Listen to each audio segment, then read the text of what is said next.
Cheers, guys. Cheers. Cheers.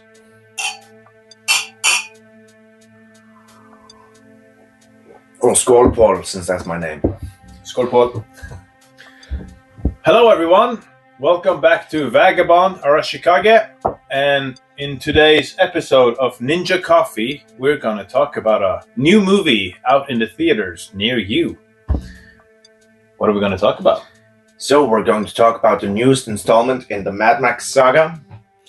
It's called Furiosa. And this time around, Furiosa has been recast with Anya Taylor-Joy. And joining her in the movie, you have Chris Hemsworth. It's also directed by George Miller, who has directed all of the Mad Max movies. So there's a consistency there in the... And this is the fifth one, right? This is the fifth one, yeah. It's the fifth one, but it is a prequel. It's a prequel to It's a Fury Road. Yeah. Sequel to Thunderdome and prequel to... Exactly. You want to just say what it's about, just briefly? Yeah, just really quick. It's about a young girl who comes through some very unlucky situations because of her curiosity. And she grows up basically in the worst situation possible. And it gets tough, becomes pretty awesome, actually. Yeah, if you guys have watched Fury Road, you probably know what character we're talking about. Yeah, it's the one-armed girl. Yeah. Furiosa. Who was playing that character in the first one? Charlize Theron. Charlize Theron, yeah. And I didn't even recognize her in that one. No, she looked very different. Okay, so yeah, it's a really cool post-apocalyptic Mad Max movie. A lot of action, a lot of good stuff. What did you guys think about the movie? Did you like it? Oh, I did. I absolutely loved it. Absolutely loved it. All right. Yeah, definitely not a chick flick.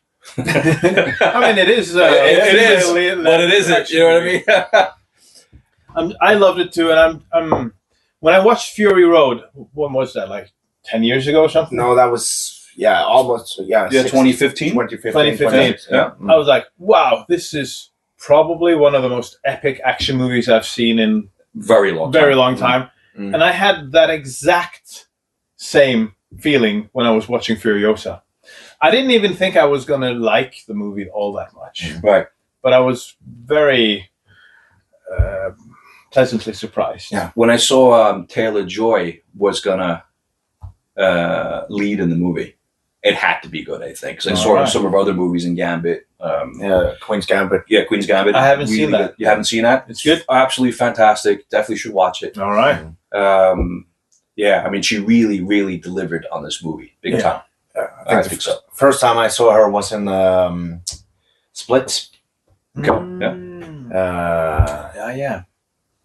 And I think I've been a fan of her movies ever since. But you got to give a lot of props to Chris Hemsworth. Yeah, I thought he stole the show. He did steal the show. Yeah, he was an absolute fantastic villain. You got to you love-hate the guy.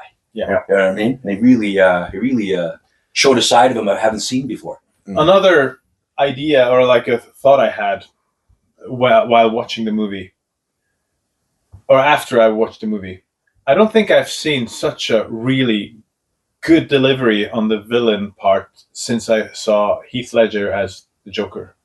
You know what? I mean, I mean, there's been other really good villains, but this is probably my top 5 list of best villains ever. You know, I kind of wish I did not know it was Chris Hemsworth. Yeah. In a way, because I'm so used to him playing Thor and that personality coming out. They did an amazing job on his makeup. That they definitely did. Yeah. But it was funny. I was watching the movie and I kept in the back of my mind, it's Chris Hemsworth. Really? Yeah, and I kept turning it off. But the times that I did, absolutely delivered it. I mean, he was psychotic. Yeah, absolutely psychotic. And it's funny. I was going to just go real quick to one scene when she's hanging there from her bad arm. You remember that part? We're jumping into spoilers, guys. If you've seen Fury, yeah, you know that she loses her arm. She loses her arm, right? Okay. If you haven't seen Fury Road, just before we go back to your point, first of all, this is going to be a spoiler-filled review. So if you haven't watched the movie, go watch the movie. If you have watched the movie, continue. If you watch Fury Road, you can still go on. This is the movie about how she lost her arm. Basically. And that's it. That's it. Yeah. All right. Yeah. They've been warned. Go on, James. More. Absolutely. Okay. Well, I won't get into very much details, but there was a part where she was hung from her arm, and somebody she cared about, who helped her through some of the hard times, is being dragged around and eaten by dogs. I'll leave that at that point. Mm. And you have Dementis, is Chris Hemsworth character, sitting on top of his truck, basically taking a swig and a snack, and this is happening going all around his his truck, and there's so much happening, so much violence, so much carnage, and he's bored. Mm. And the way he just it's like, I'm bored now. Yeah. Absolute sicko. Yeah. All right, let's go home. All right. So I have some topics and stuff I want us to talk about. Sure. As like, there's so many movies about origin stories, and a lot of them are not necessary. Mm. But with this one, again, like, this is a Mad Max movie, or it's a movie set in the Mad Max universe without Mad Max, about another character in this whole weird universe. And before I watched this, I didn't know that I needed a Furiosa movie, or I actually didn't care for her character in Fury Road, so this was a pleasant surprise to me. Yeah. So, do you guys think this is a good origin story? Absolutely. I think it definitely is. But I also think, like, with George Miller's movies, the Mad Max franchise, my personal opinion, I feel you can watch any movie at any random point. Yeah. You don't need to watch them in order. You don't really need to. So it's almost, if you haven't seen any of the films before, you just hop onto one, I think you would enjoy it. With the exception of the first, because the world is still kind of intact that one. But you don't have to watch that one first. No. Kinda. I mean, that's a good point. I haven't seen it since the 90s, so I don't remember that much. It's here. You can... I can lend it to you. Thank you, sir. Thank you. But that brings me also to so would you guys recommend someone watch, if they haven't seen Fury Road, is it better to watch this one first, or do you get a little bit more? Because there's one thing about this movie, it's a prequel story, and George Miller does this in all his movies. He just you see the world, you see everything going on. He doesn't necessarily stop to explain everything. Right. You don't get spoon-fed. No. And therefore, I mean, I knew who Immortan Joe was, and some of the characters we already knew from Fury Road. But if you haven't watched Fury Road, do you think it's still going to be easy to follow all the characters? Because you don't get that. He doesn't introduce them properly. He just so here's this guy. This is the situation. Right there, then, yeah. I absolutely think you can go in and watch this movie without having seen any of the other movies. But if you're going to recommend someone to see, but I do feel you should have seen them before. I agree. It's a prequel, but I think you get more out of this movie if you have already seen Fury Road. Absolutely. Maybe. I mean, that's just my opinion. Mm. No, but I absolutely agree. I think. I can see that, because from Fury Road, and you got Tom Hardy, who was actually the main character in that movie. I mean, he was the main character in the movie? He kind of wasn't either. It's the movie. Fury Road is still about Furiosa. Yeah, it's about her escape. Yeah. Another thing, though, like the counter argument is, if you haven't watched Fury Road, you don't know how this is going to end up. No. You don't know how things are going to go. So maybe it's better to watch Furiosa without knowing how things will continue. It's the same question. Like, if you haven't seen Star Wars and you have lived under a rock, and you don't know that Darth Vader is Luke's father, do you start from episode 1 or do you start from episode 4? That's a good. Because if you start with episode 1, you will know by movie number 5 that he is Luke's father. Yeah. And that whole plot twist one. That whole plot twist is Yeah. gone. So, but then again, if you start with episode 1, when he turns evil in the third one, that You was already knew what? that.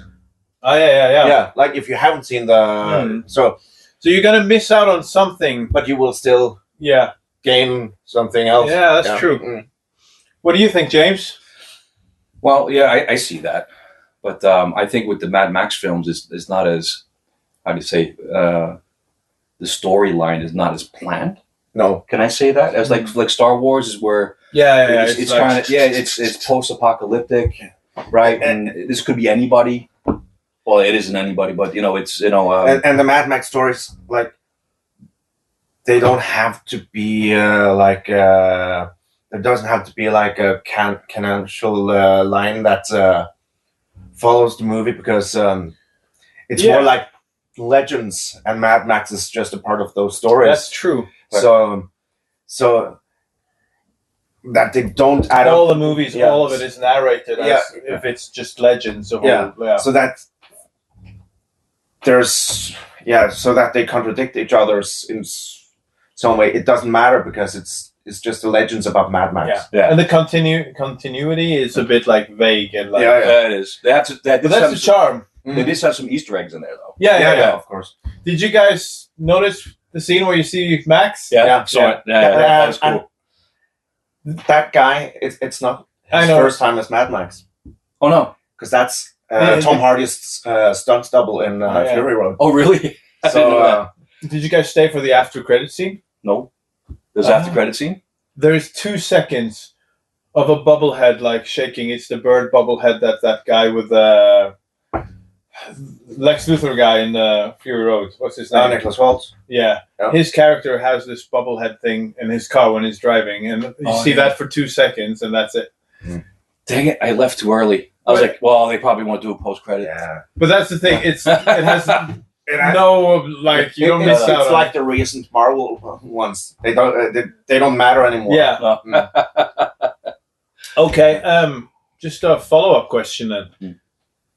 If you were gonna recommend this franchise, would you recommend anyone watching the first 3 before they see these? The first one. You don't have to. No, you don't have to. But let's say I haven't watched any Mad Max movie. Where would you recommend me to start? With the new ones, whichever order, or the old ones? I'm kind of a nerd. You would want to start. I would first release movie. Yeah, without a doubt. Yeah, I would definitely too. Yeah, and that's when I'm going to watch movies with my wife. Sometimes I like, we have to start with that one, but she's like, I don't care. we can watch from wherever. Depends who you're watching the movie with. No, we really have to start there, because then I can go back and tell, ooh. I can be like Leo in that meme.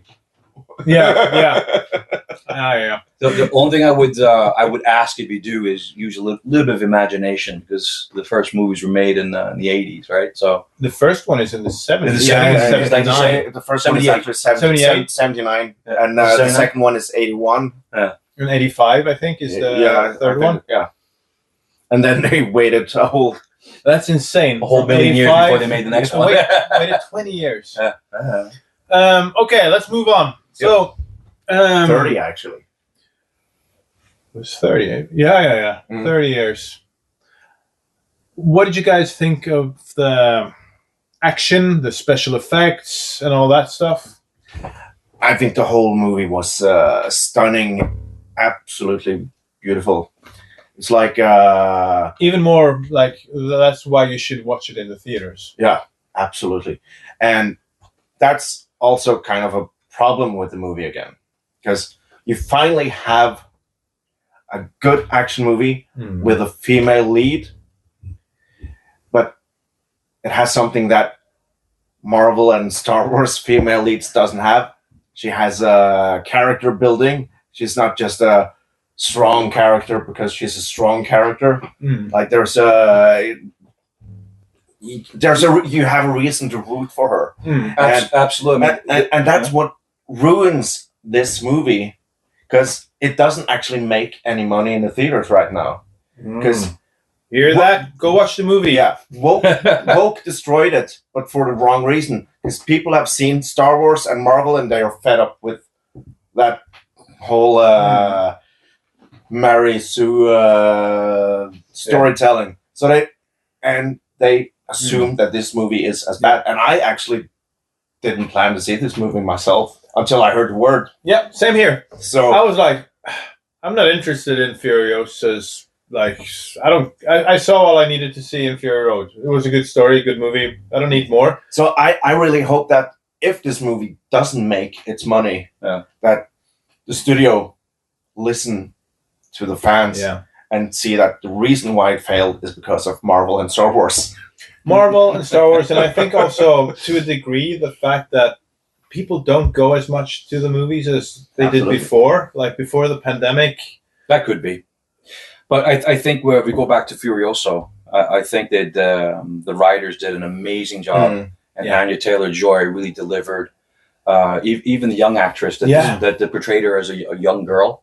Speaking of effects, the transition from the young actress to her was really cool. Well, it was amazing, actually.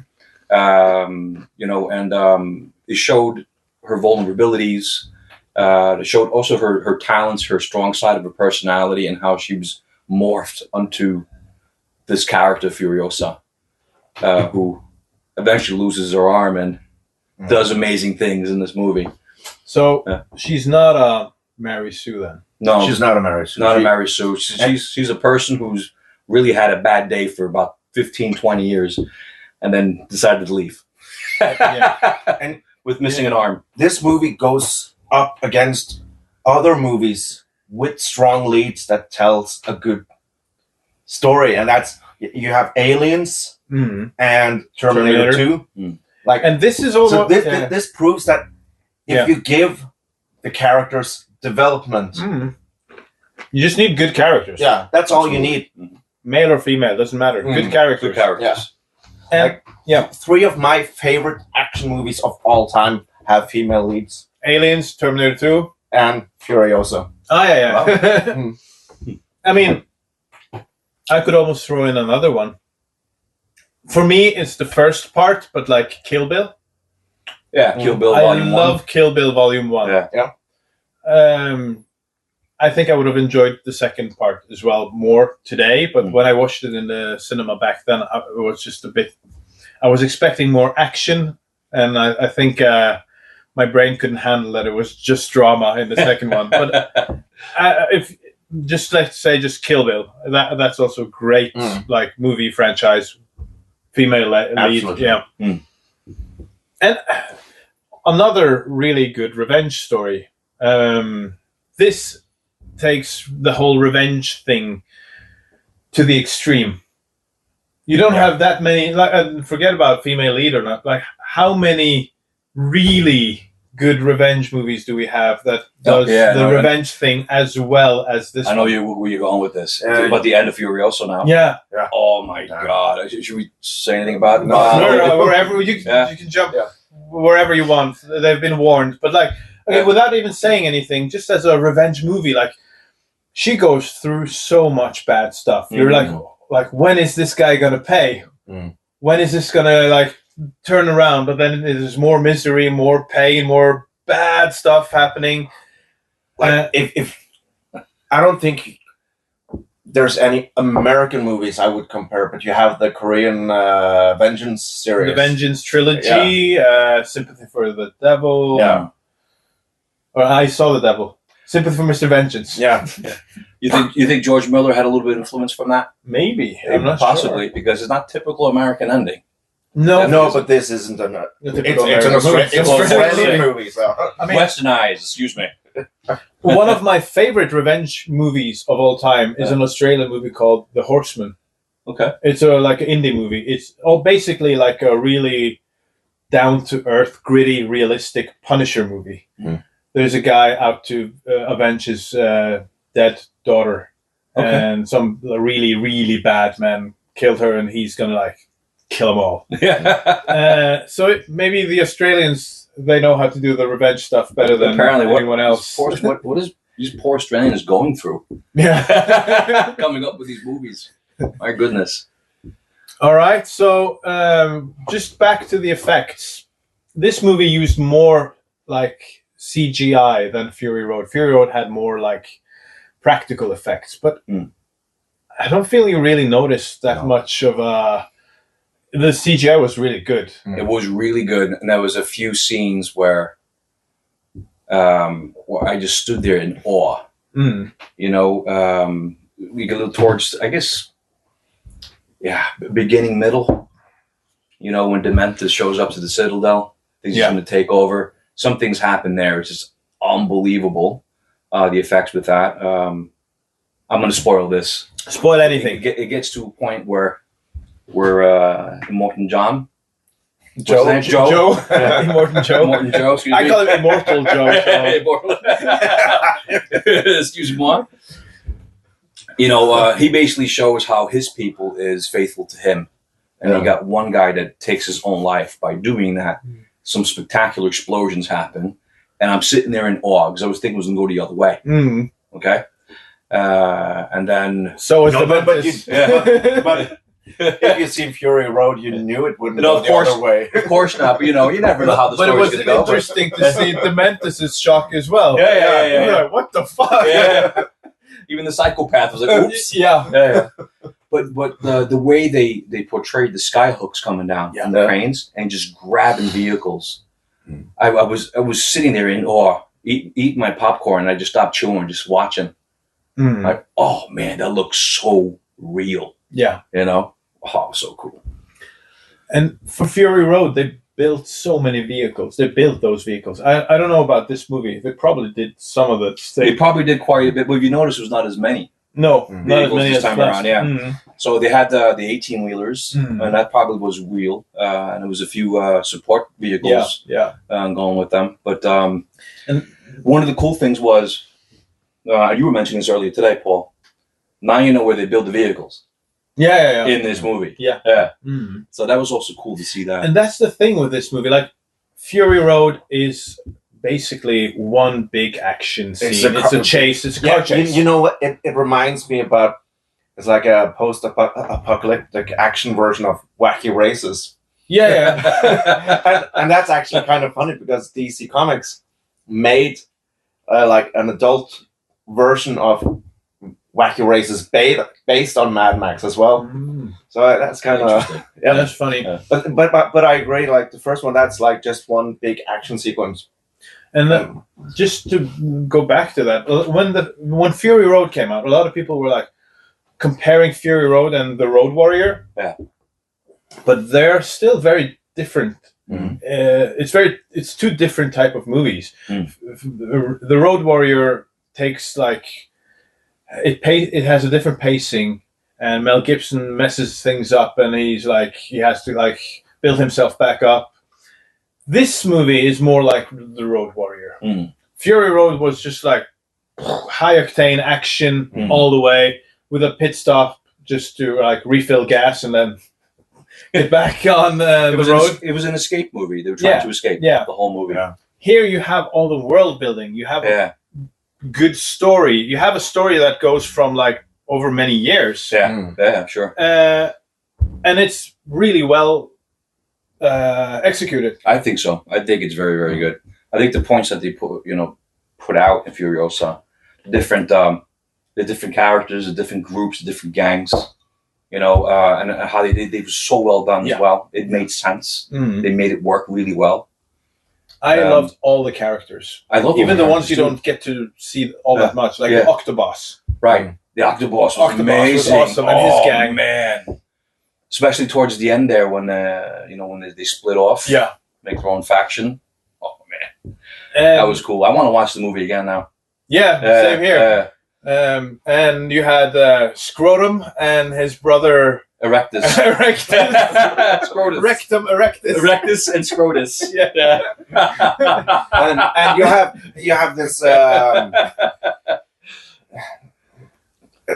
There's this the male hero character, Praetorian Jack. Yeah, he kind of reminds you a bit about Max. Yeah, and maybe that's the reason why she relates to Max later on. Mm. Because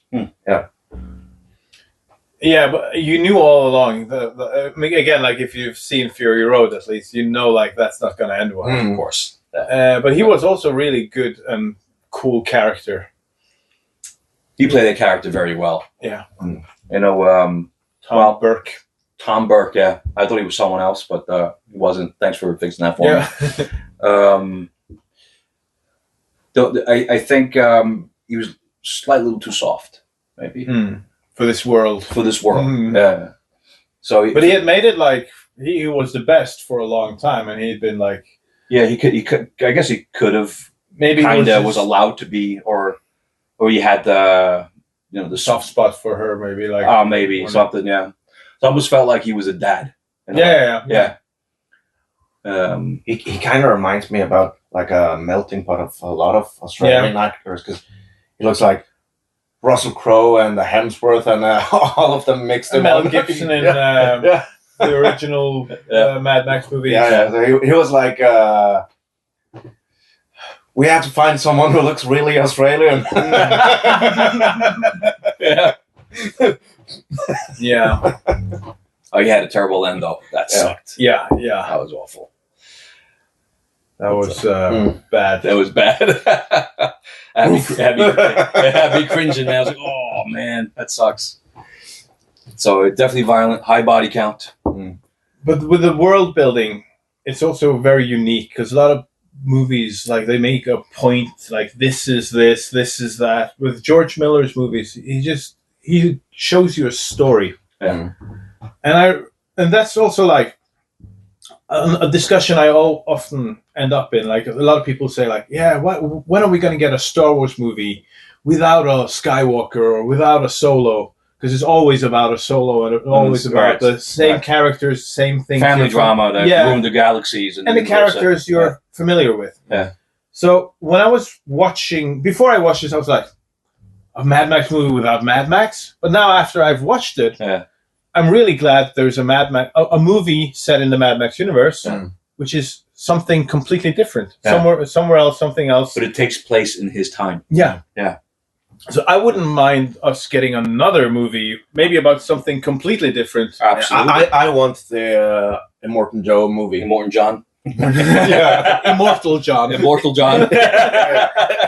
Let's give us the Immortal John movie. Just think about it. You could have a movie about the Octobus. You could have a movie about Praetorian Jack. I mean, I just want more movies in this universe. I don't care what it does. You could definitely branch off quite a bit here. Absolutely. Or just a new Mad Max movie, even. Or that. Yeah, why not? But would you have Tom Hardy do it? Or would you have like a Mad Max movie set much later with an old Mel Gibson? I would, the second one. I would want Mel Gibson doing it. Yeah. That would be awesome. Yeah, I would love that too. Old Mad Max. That would be really cool. Yeah. Okay. Anything we haven't touched upon that you guys want to talk about? I think we're getting towards the end. Yeah, I think so too. Well, there's one little bit I'd like to add, and it's with her arm when she gets the prosthetic. Yes, and it was really cool because it was like, okay, it's post-apocalyptic, but they did have the technology to make cool prosthetics that actually function. Well, they were all mechanics in this. Everyone is a mechanic. It was an engineer. So it makes sense. Yeah. It was really cool. She had like a pull start on that thing. It had a little gasoline engine in it. And she started it up, started cutting. I was like, damn, what's going to do with that? That was cool. But anyway, that's what I got, basically. Great movie. Absolutely. Highly recommend. Yeah. Go watch it. Go watch it. Support the movie so we get more Mad Max movies. Yes. All right. Okay, guys. That's it for our Ninja Beer, Ninja Coffee episode. Thanks for joining me. I forgot to introduce you guys. So you've been here before, but this is Paul and this is James. And this is Koho. And I'm Koho. Thanks. All right, guys. Cheers. Cheers. To the next movie. See you next time. Take care. Bye-bye.